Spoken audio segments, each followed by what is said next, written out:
Hello mga mare, welcome to my mini vlog.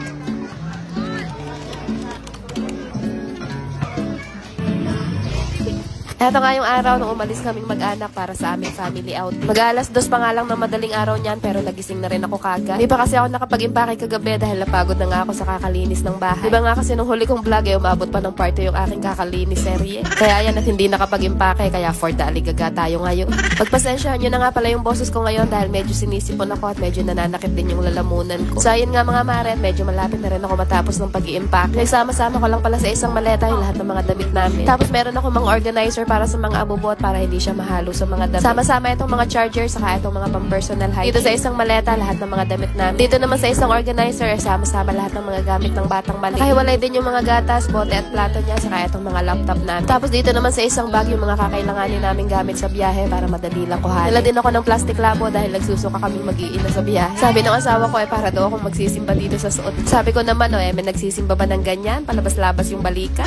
So eto nga mga mare, nasa biyahe na kami. Mag-aalas 12 na rin ng tanghali nung makaalis kami sa bahay. Kainitan nga yung biyahe namin at medyo traffic din kaya sobrang nakakahagard talaga. At after mahigit 4 hours nga na biyahe namin, eto nakarating na rin kami sa aming destination. Bale dito pala kami nagpabook sa Moon Palace Beach Resort. Located lang to dito sa Laia, San Juan, Batangas. Bale 3 days and 2 nights pala kami magsistay dito at tingnan nyo naman napaka-aesthetic din ng kulay nitong rooms nila. Etong kinuha naming room good for 4 packs lang at medyo may kaliitan lang talaga siya. Meron lang siya isang double deck, isang CR sa loob at maliit na space para lagayan ng mga gamit. Air condition na rin nga pala itong kwarto at perfect lang talaga siya para sa aming small family. At eto nga yung itsura ng resort dito sa may beachfront. Eto at nagpahinga at nagpahangin lang din kami saglit dito sa may tabing dagat at medyo napagod nga kami sa biyahe. Sobrang nakaka-relax talaga tignan yung mga ganitong klaseng view.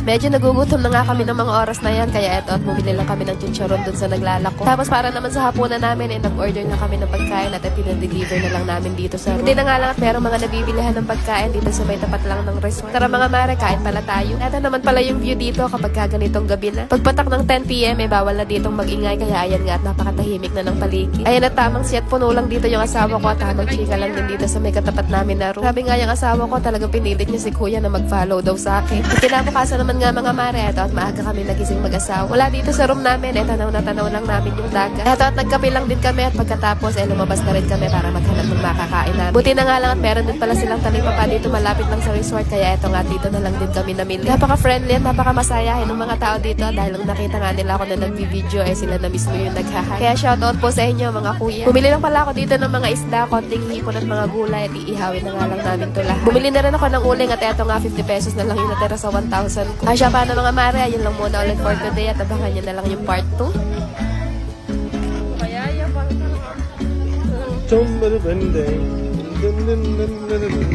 Ay, magkano tayo mamaya?